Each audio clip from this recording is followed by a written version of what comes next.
The 2014 Patriots had advanced to the franchise's 8th Super Bowl, but a brewing controversy tempered the excitement. The Super Bowl less than 2 weeks away, and the New England Patriots are at the center of a controversy heading into that big game. Did the team bend the rules in Sunday's blowout victory over the Colts? Would you care to weigh in on that? I think I heard it all at this point.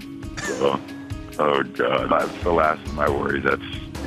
Yeah, I heard about it this morning, and obviously whatever we need to do to cooperate with them, we'll do. And even as we come closer to the Super Bowl, yes, they're still fielding plenty of questions regarding deflated footballs. You feel under fire, the team, from all angles here. No, I'm more worried about Seattle and what Seattle does on defense. I don't think anybody in this locker room really cares. If it's not about beating Seattle, we don't hear it. It doesn't matter to us. It was easy, I felt, for Coach Belichick to come in there and get the team focused on only playing in the Super Bowl. So while everyone else was talking about, everything else going on in the public, all the other nonsense, inside our building, it was straight Seattle.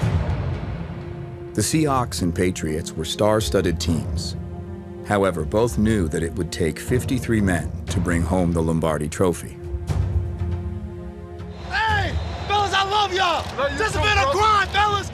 In that pregame, I'm just speaking from the heart, and for some reason, as I'm talking, I just lock eyes with Malcolm, and him not even being a big part of that game plan. But this is why we all came here this year. This is why you made us strap. And I could see how excited he was in the game, and just slap him on the chest and tell him this is why you're here.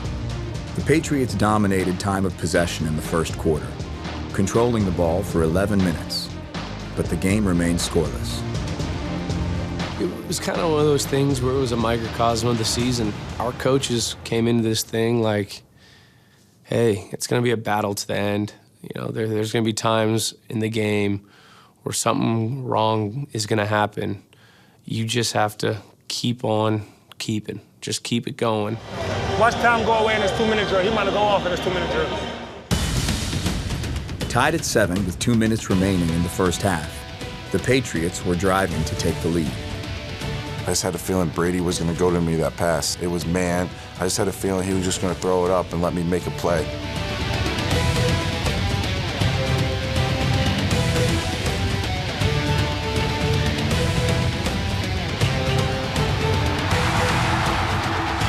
a touchdown, Patriots! A linebacker, bump and run on a 6'6" tight end. All day long, baby. We'll take it. And the spike with 31 ticks left. Hey, that's a big score! The Patriots offense had executed the 2-minute situation to perfection. But former Patriots head coach Pete Carroll deployed a secret weapon to help the Seahawks tie the game before intermission. Chris Matthews, we're watching a star be born. How many catches do you have in a regular season? El Silcho. We're usually the team that goes down and executes that situation that way. And then you see another team that's coached well, that has great players, go out and do it on you. You're like, man, that is awful. Only 15 minutes remained in the 2014 season, and the Patriots trailed by 2 scores. It kind of went right back to the Baltimore game in the divisional round, where I don't know if he knew it. Coach Belichick comes over and he says, just do your job. There's no mystery here, fellas. It's trusting each other and everybody doing their job. All right, let's go. I think it just refocused us, and, we just made plays after that. New England's coaches answered Pete Carroll's secret weapon with one of their own, inserting rookie Malcolm Butler into the defensive backfield.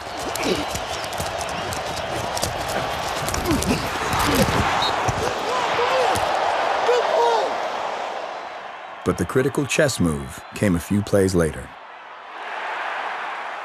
It was like, all right, put Malcolm in on Matthews, and then, myself, Revis, and Browner look at each other and we're like, why don't we put Browner on Matthews? He's 6'4", he's tall too.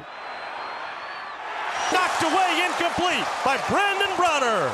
That's the matchup. Great adjustment. That's the way we got to play. 1 more, 2 more series like that. That's how we got to play. Tom Brady's touchdown pass to Danny Amendola cut the deficit to 3 points. Dig deep. Dig deep, boys. Hey, we need a big championship drive. That's what we need.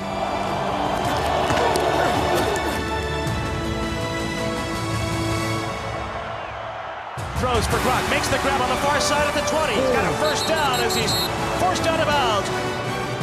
Brady entrusted Julian Edelman and a last-minute addition to the game plan with the chance to take the lead. Tom looks left, throws for Edelman. Touchdown, Patriots! They're back in the lead in Super Bowl 49. We put that play in the night before the game. You know, they were a zone team, and just in case they were going to play some more man down there, we were able to fortunately hit it and take the lead. That was a big-time play, Jules. Championship play. They don't mean none unless we win it. Let's go win it. We are going to win it.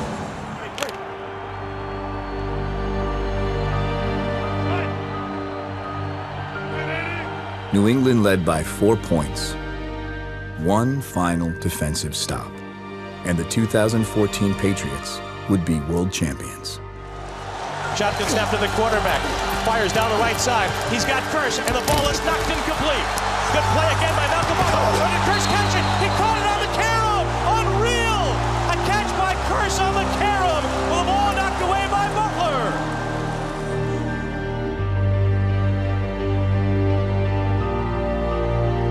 Not this again. You know, the Giants, the helmet catch, then the sideline. Now this catch. Amazing. This is David Tyree all over again. From the I formation, Lynch, the tailback. Wilson gives it to Lynch. Marshawn Lynch running left side. Skates down at the 1. 2nd down and goal to go. The clock's still moving. No one called a timeout, so now I felt like Seattle's players were sitting there, and we were sitting there like, what exactly are we about to do? And, you know, I remember just seeing all the coaches on the sideline like this for a goal line heavy 3 corners. 3 corners! 3 corners! 3! Malcolm, go! And just the 3 corners and all big guys come running in the game. 2nd down and goal from the 1. Clock still moving, down to 36. Defense, maybe get a fumble, maybe get, you know, I don't know if they're going to throw it. Are they going to throw it? Nah, they're not going to throw it. Hopefully get a fumble. Russell Wilson extends the hands he has. Wilson, quick throw. And it's intercepted. Intercepted by Malcolm Butler.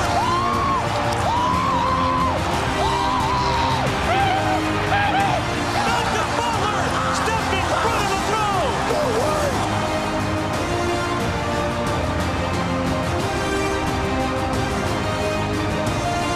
They stacked the receivers. In that week of practice, I believe Coach did that on Malcolm a couple times. Josh Boyce scored on him.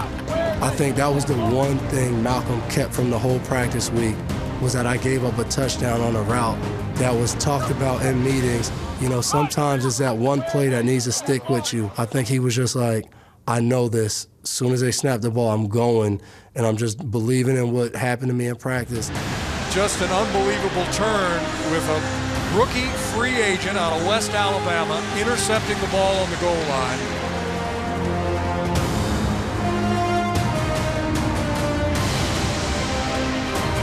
I don't know why it happened this way, that he goes out there and wins the Super Bowl. So I think it's great, because I hope I go down in history as the guy that gave him the greatest pregame speech. Malcolm! Are you kidding me? Hey, what a play! You know, without him, we wouldn't be Super Bowl champs. What I tell you, young buck? Line him up right here, Mike. Hey, guys, back Said it was going to come down to a play. Hey, Proud of right you. here. He took it to heart and taking in the coaching and going out and applying it in the game. And, you know, with that play, you know, we became champs. We did it, Dad. We did it. I love you. I wouldn't be here without you. You know, it wasn't just a win for me and my team. It was a win for me and my family. It's one of those things you dream about, and it came true.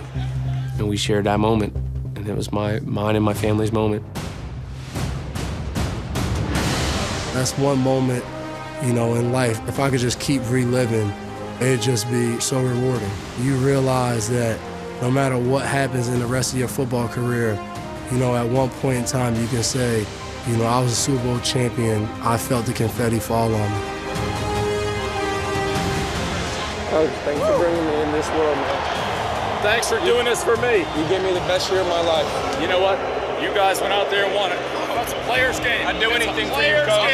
I'd do anything for you. That was better win I ever been part of. That was awesome. Unbelievable. Knowing what we've been through all year, all the highs, all the lows, just being able to take the experience of just knowing what everyone on the team gave for you, what I was giving for my teammates, and just being able to celebrate with them after the win. We are all Patriots, and tonight, once again, the Patriots are world champions. You know, it was an unbelievable game, but like Coach would say, we're on to 15.